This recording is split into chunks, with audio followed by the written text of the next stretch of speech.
You ready to make a video? Ready to do YouTube? Are you ready? Let's do it. Yep. Why are you recording this? No. Hey! Hey, hi. Welcome to the Natasha and Debbie show. Hello. That's brutal. Just two patriotic girls. So please don't take us the wrong way.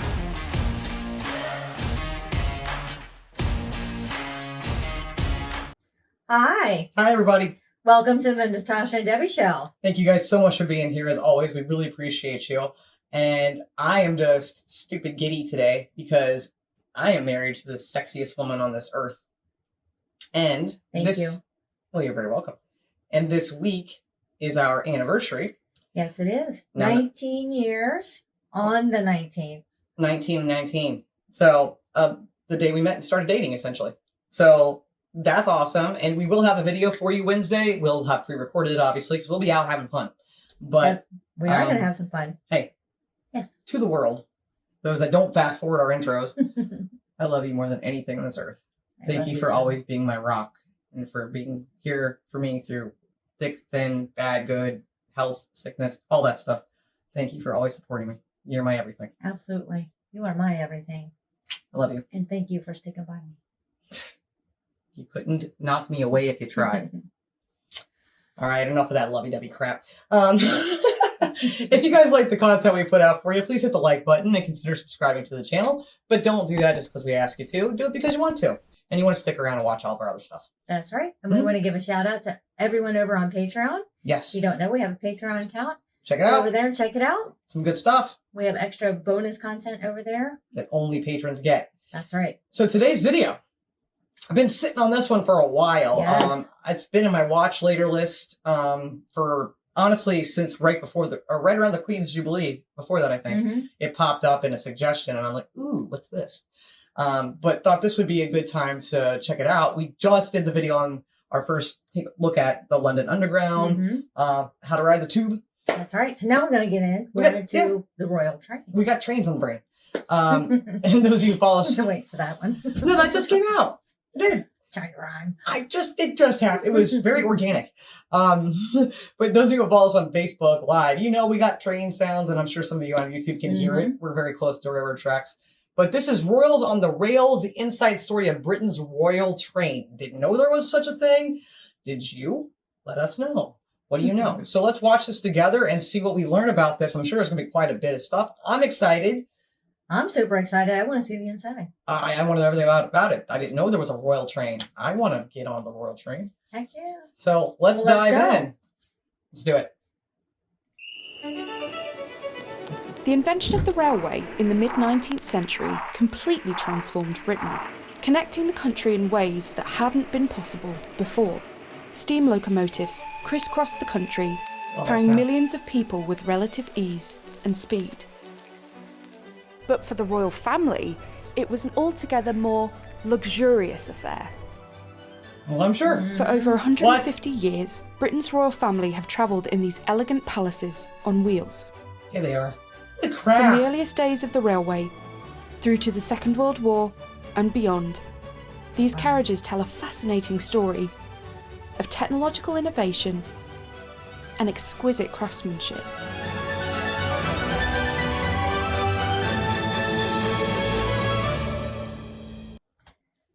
This is going to be some high-end training.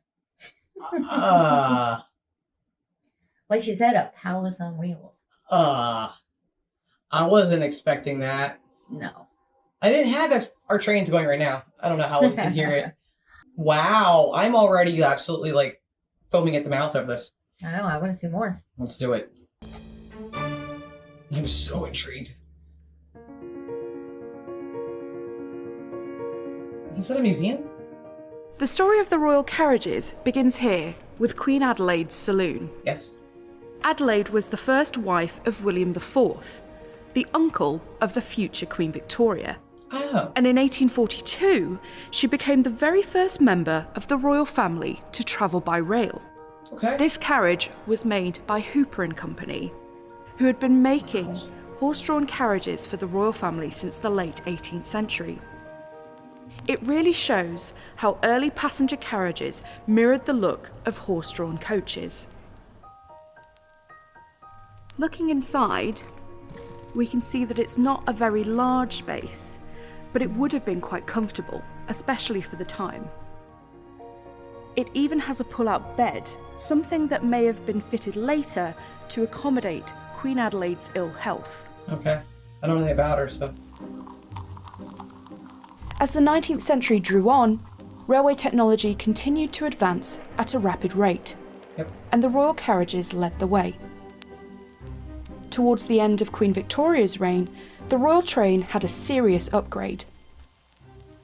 Queen Victoria first travelled by rail in 1842 with her husband Prince Albert, and from then on she was a regular rail user, travelling around the country to visit places, visit friends, meet her subjects.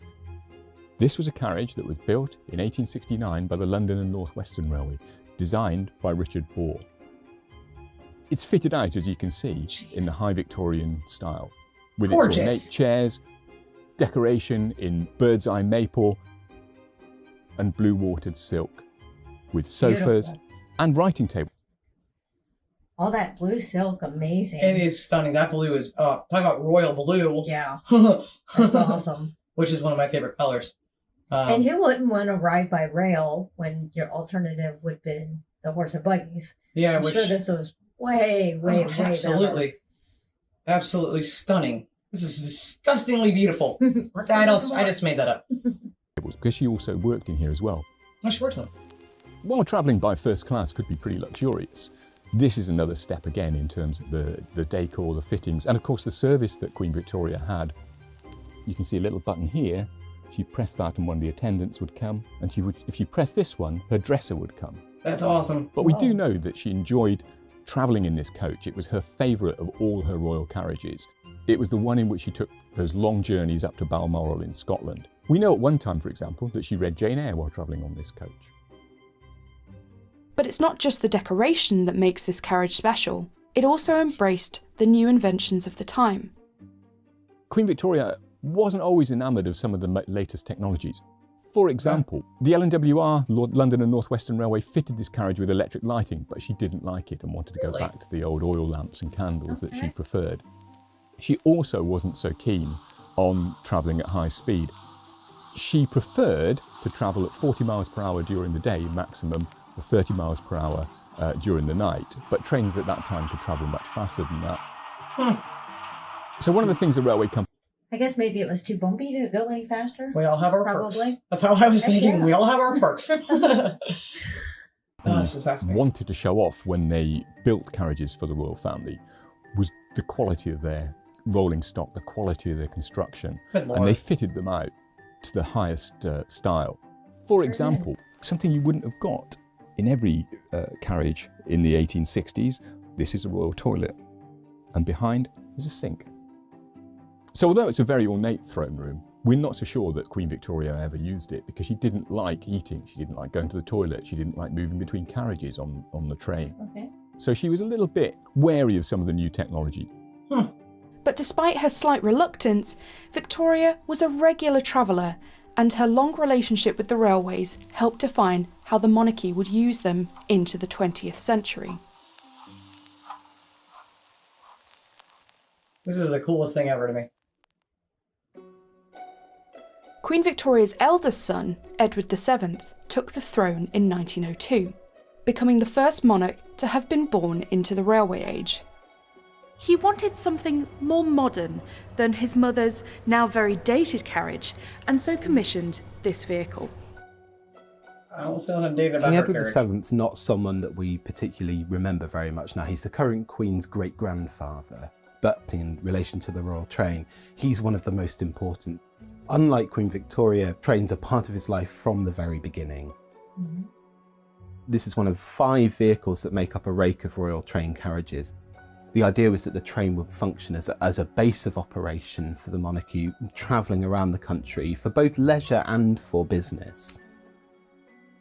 It's based on the Duke of Sutherland's carriage, which had been commissioned in the 1890s and which Edward, when he was Prince of Wales, was intensely jealous of. And it's also done up to be reminiscent of the royal yachts of which Edward VII was so fond. So it's done from the same furnishing companies, Warings of London. There are a number of features in here that you'll recognise from Queen Victoria's carriage, particularly the sort of ornate light switches, the ornate summoning buttons as well that are here set into all of the walls, but also newer features. So an electric fan for ventilation as well, something which never featured on the 19th century royal train. And similarly, this white box here, which is a speaker for the wireless set, which was installed just down here. That's awesome. So this is a train that is of a time where generations are becoming more used to train travel. So this is a sort of part of the monarchy which is completely embedded in the railways. It's a modern train for a modern monarchy. I still prefer Queen Victoria's one so far. It's just so beautiful. Yeah, hers seems more luxurious. Absolutely. And his somehow seemed bigger and more spacious, even though they couldn't have been any wider. I mean, trains can only be so wide. Well, they didn't show her bed in the one scene. Maybe that has something to do with it. I don't know. I don't know, just like the way they place the chairs and stuff. It somehow That's seemed true. like Yeah. the chairs in his seemed like there was more space. Maybe so. I didn't get that real, like you said, luxurious grandeur, like look the from royalness his. of it. But the tech and stuff at the time is actually impressive as To heck. have a fan? That's a big deal back then. But the intercom system, essentially, Yeah. a speaker. That's pretty awesome. That's really cool. This is very fascinating. Let us know if you guys are liking this video in the comments, please, and hit that like button if you do. Looks like we're going into some gambling here. Something. So now we're in the rather sumptuous smoking room. Okay. Edward VII's a very important person in seeing the royal train as part of the sort of diplomatic, ceremonial part of monarchy. So he would entertain lots of guests within this space. Leading dignitaries, other monarchs, politicians who were sort of prominent in Britain at the time would be invited onto these trains, often on trips to go hunting or shooting or racing. If you could place a bet on it, Edward VII was in favour of it. He was a man of enormous appetites. And it was quite a privilege to enter this quite private space with the king as well. So it's a sort of blending of public and private, of leisure and work that's happening here. But it's made to the king's absolute demands.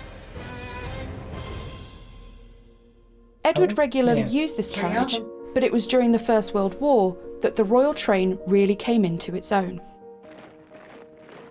Can't get better than it is. I guess it can. During the war, King George V and his wife Mary were determined to tour the country to keep morale high, visiting factories, troops and hospitals.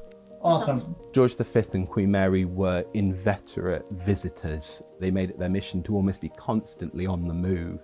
And the train became a sort of working office and a base of operations for the royals during that First World War. Mass respect. The household were also very media savvy in the way that we'd think of it now. A separate press train might go ahead of the royal train so that the reporters and the film crews would have time to set up and capture the ceremonial moments where the king and queen stepped off the train to greet crowds and dignitaries. Together, they updated many of the royal saloons, bringing them more firmly into the 20th century, including this one, designed by Sir Nigel Gresley, the engineer perhaps most famous for designing the record-breaking locomotive Mallard. In order to turn the train into a mobile base of operations, it was fitted with new additions such as a wireless and telephones. Yeah, that's awesome. After the war, the carriage was used almost exclusively for daytime journeys by Queen Mary, who took a particular interest in the interior design. When this space was built, it was originally quite dark and quite masculine. And one of the things that Queen Mary does is sort of lighten it. So you get these absolutely lovely sort of more Art Deco panels, a lighter set of furniture in here as well. But also this move towards a sort of more domestic royal style. So the tea service out on a side table and fairly sort of high quality but quite standard setup for like a high class drawing room of the time. Mm-hmm. So when this carriage was built for Edward VII in 1908, it had two very large day rooms. When Queen Mary takes over the carriage, she has this space remodeled, and you can see this sort of partition wall is extended down towards where the camera is. So this becomes more of a private space. As you can see, there's a dressing table in here. There's more of a sort of private space in her attempts to create more of a sort of feminine dressing space. And she has the... It really, I mean, it's so cool, like, because I'm looking at all like the different carvings and stuff from earlier, and you know those were all hand carved. I know they were. I know that you guys don't do anything unless you do it right and do it all the way. But it really is, like they said, an office, a home, essentially a palace on palace. Right. Let's just say palace on wheels. Yeah. Yeah. And that's what this is. It's like everything. Like I could live in this full time. Heck yeah. Tell us in the comments, could you live in one of these full time as your home? Because I would have no problem with that. I might need some plumbing, but... Well, yeah, I'm sure it gets to that point. I hope. Windows in this part of the carriage frosted with royal emblems and her own coat of arms. Okay, that's awesome. That's sick. Custom made. That's sick. World War II? By the time of the Second World War, it was decided that the royal trains needed updating. The old wooden carriages weren't deemed safe from potential attacks from German bombing raids. Very good point. And so, under the supervision of Sir William Stanier, this once armour-plated base of operations was built for use by King George VI and subsequently his daughter, Queen Elizabeth II. New welding techniques meant this carriage could be made of steel, and at 56 tonnes, it was one of the heaviest passenger vehicles to ever run on the network. I bet. Wow. The new train, which entered service in 1941, wasn't just new on the outside. It also continued the trend of including cutting-edge gadgets and design features in the interior. It looks just as modern as anything today. It does. You can see something of the wartime nature of the carriage in its furniture and its fittings. It's quite austere. That said, the designers who were commissioned to actually fit out this carriage were among the best. So the carpets are by Marion Dawn, and the furniture was all made by Gordon. I'd give anything for that carpet. That's totally that's our style. That is totally our style. That's beautiful. Russell. And it did cost £3,500 to fit out. So it was expensive by the terms of the Second World War. So a couple of features here, a lovely little writing desk with a clock, but also you've got a phone here with little buttons depending on who you might call, including the footman, lady in waiting, and for this one, the Duke of Edinburgh. This shows its post-war use. Okay, I know what a lady in waiting is. I don't know what a queen's footman is. Do you? You're going to make something up? No, I was going to make something up, but I decided not to. Assistant. It's not the guy that helps her with her shoes. It's the assistant. She's going to say, he picks her shoes. He comes to rub the feet. I need a footman. No, but I don't know what it means, and I've heard of it before, I think. Yeah, it sounds familiar. Please let me know what a queen's footman is. But this is so cool. I'm nerding out. This phone here could be connected to the post office network when the train was stationary. This was all awesome. pre-mobile phone, of course. Yeah. You can see that this cabinet was fitted with a radio. Awesome. Here are the instructions on how to use it and how to get the light program, whether it's on medium wave or long wave, depending on where you are in the country. I love that they kept that. This carriage in later use became the favourite of the Queen Mother. One of the features of this carriage is that it was air conditioned. It's quite a complicated air conditioning system that required great slabs of ice. But you can see here switches to set the temperature to your particular choice so you could sleep in perfect comfort.